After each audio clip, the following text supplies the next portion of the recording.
Oh, she's really whistling. So check this out really quick. Here, down in the valley of the engine, literally a day does not go by when I do not drive this truck. I drive this truck literally every single day. And there is a nest down in the valley, in the bottom of the valley. It's a small nest, but it's 100% a nest of something. Yeah. Proper cold start with the new 5-inch.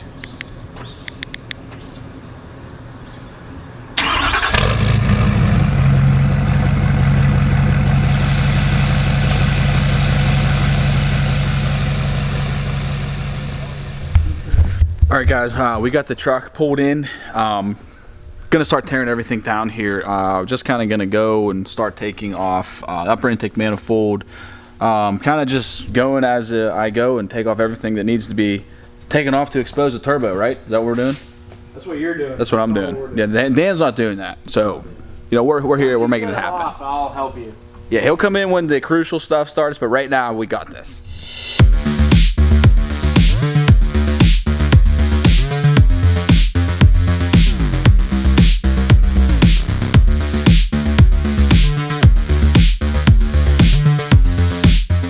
All right, guys.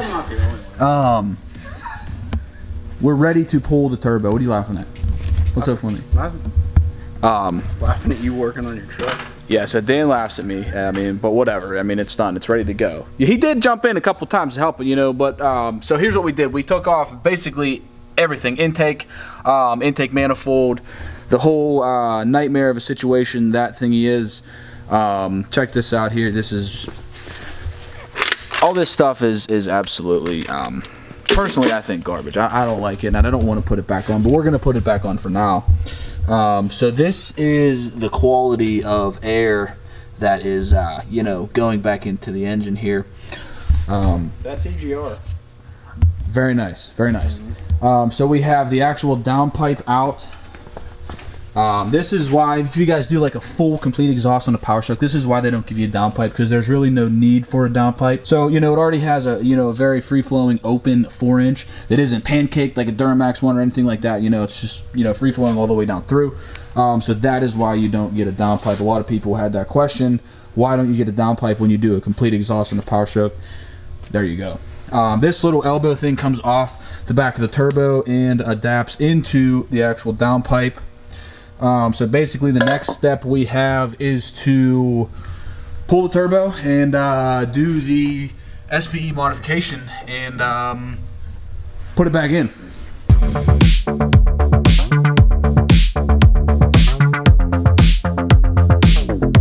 Now we're going to get this thing tuned up. So Dan already pulled the front cover and pulled the compressor wheel. So yeah, here's what we're going to do. This is the stock standard cover here. You can see this ring and all this, you know, you can see the diameter obviously. And then we're gonna go to this one here on the right. So all of that whole big ring gets machined out. And then also internally it gets machined to allow for the... to the backside. Yeah. So that's factory cover, there's your factory compressor wheel. Yeah, factory there. This is all... non-factory there. Oh, but, I mean, everything looks pretty decent shape for how many miles you got on it? 73,000. So we're getting up there. And then so this is the main, one of the main wear items on any journal bearing turbo. This is your thrust washer. Okay. Your thrust bearing. Oil's pushed in to this bearing through that hole there. Yep. And it goes in the back of it. Oh, cool. Through the little ports. Mm-hmm. Fills that up, and then it pushes out of these little holes on both sides. And that creates a cushion between this little spacer that essentially goes into the back of this cover. Holds everything nice and tight. Oh, cool. So the forward and backward motion, you know, axial motion of the turbo and the turbine shaft and everything, pushing and shoving, this is what takes the brunt of it. So this is what really will wear, you know, when if your turbos, you know, something happens and something's wore out. It's not that the journal bearing, the actual shaft bearing right here, it's not that that doesn't wear either, because this little like copperish piece in there. Yeah, the main thing that people always want to do to a turbo is they want to reach in and grab it and shake the wheel side to side. Right. You know what I mean? You're always like gonna, up and down. Yep. that's a fresh turbo. It has a bunch of play. That's totally normal, because until you get an oil cushion in there, pressurized oil, there's gap in that for the oil. Right. There, does there need to be a gap for the for the oil? Yeah, if it's too tight, oil won't get in there. Exactly. So you need your oil cushion. You need to have that gap. Yeah. But the main thing to check on any turbo for being beat is in and out. So you would push in like this, and then push in from the turbine. Okay. Yeah. So front and back. Front and back. That's one of the main things to check. But anyway, I see. When this gets beat, that gap gets bigger, so you can get a clunk out of it. Oh, right. Yeah, makes sense. Yeah. This would, be a little thinner because they're wore down, and then in return you could push this forward and back. So now on your Charger, you wanted to do the bearing upgrade, correct? Yeah, we're gonna do the full, your full maxed out, SPE upgraded VGT. So we can show them. So this is a factory journal bearing. There's a factory bearing. Okay. So there's the inside. So the bearings that we do, it's essentially a modified version. This chamber's really big, and they all have their own direct oil path from there. So basically, way better oiling is going down with that one. Exactly, you get a way better instead of that one. And it requires a whole different thrust washer setup, because this is designed to slide in, and this obviously will not. So wow. That's a whole different system. So I actually didn't know all of this.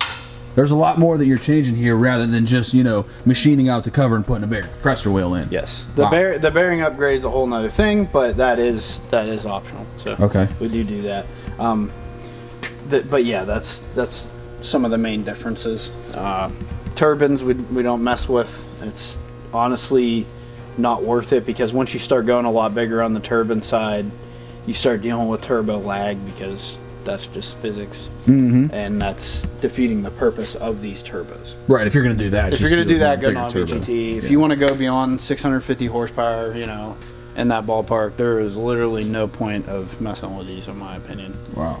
So there you guys go. That is some serious insight on what actually goes on there, especially with that bearing upgrade. If you guys are going to do one of these, SPE VGT upgrade kits, make sure you guys do the bearing upgrade also. And being that the washers and everything are different, it changes the way you have to clearance the Charger. Sometimes these need machined back.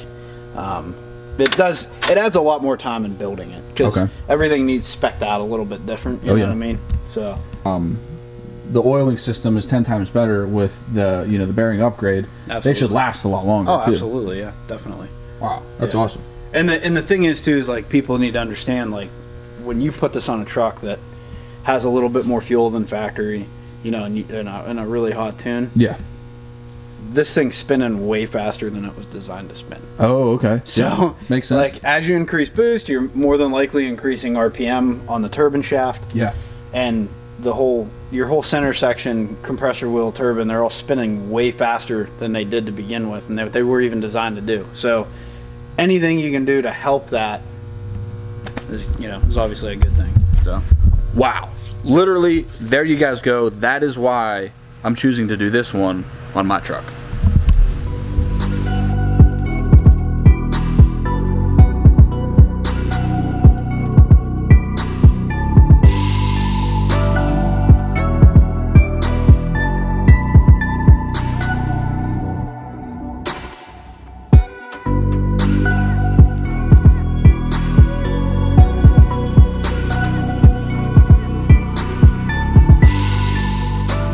Alright guys, the cover's done. Just did it on the lathe. As you can see there, try to get it close up in here.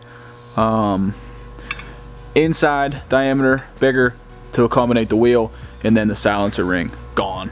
But yeah, super clean job on the lathe, looking sweet. We're gonna put this on to the turbo right now, and it's going back in the truck. Let's go. Alright guys, struggle bus accomplished. Turbo's in, and we just hooked up the little factory elbow thing in the back.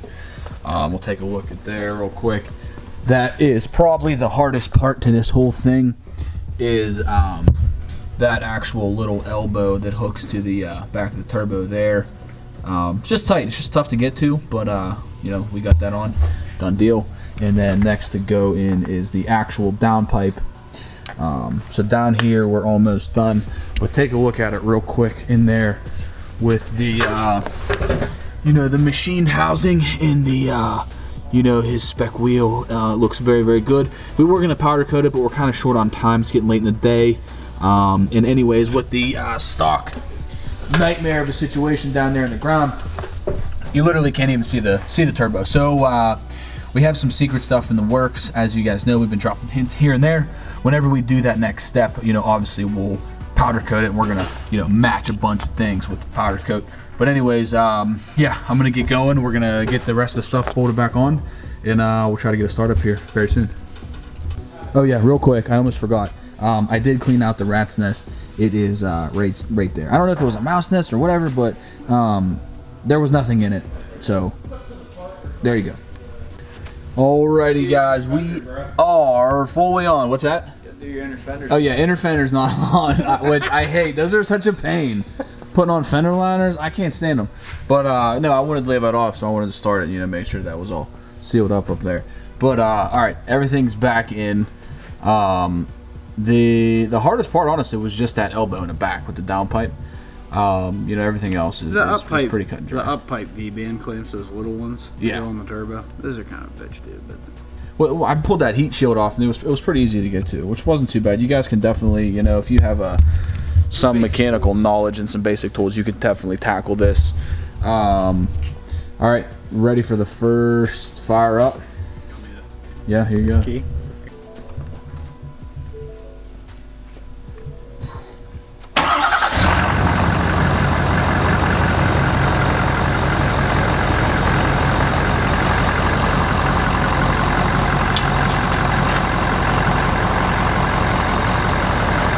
Tools rattling in there, clank, clank, clank. That seems good.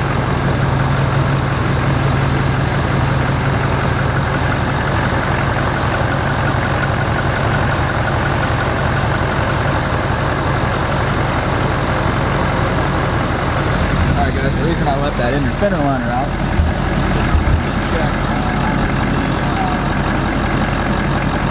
downpipe here.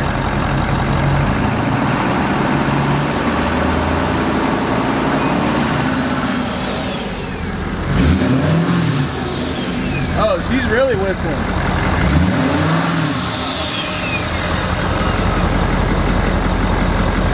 Oh yeah, sounds real good.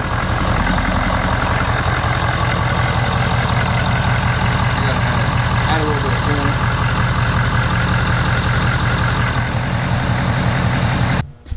All right, guys. Fender liner is in. Everything is topped off, tight, sealed, no leaks. Now it's time to drive the truck. I literally am covered in dirt, top to bottom. Stay tuned for the next video. We're going to do a full driving overview of the turbo and everything on it. If you guys want one, hit the first link in the description. If you have a 15 and up Powerstroke, you can buy the service and you can send your turbo here and get it built. The SPE modification turbo, or you can buy one and then just send yours in and swap the core. So there's a couple ways to go. Just hit the first link in the description, and then also if you guys are running a 11 to 14 Powerstroke, this kit, it's the 15 plus turbo swap, and it is night and day difference from the 11 to 14 turbos. Very, very nice. We just broke it down. That is why I chose this kit here, and I am super pumped to go drive the truck. But yeah, hit the first link in the description and make sure you check the little drop down box, Modern Diesel Corey. But alright guys, that's it. We're done. It was a long day, and we're going to drive. Stay tuned for the next video. We're going to do a full driving overview, and I'll see you guys in the next one. Peace.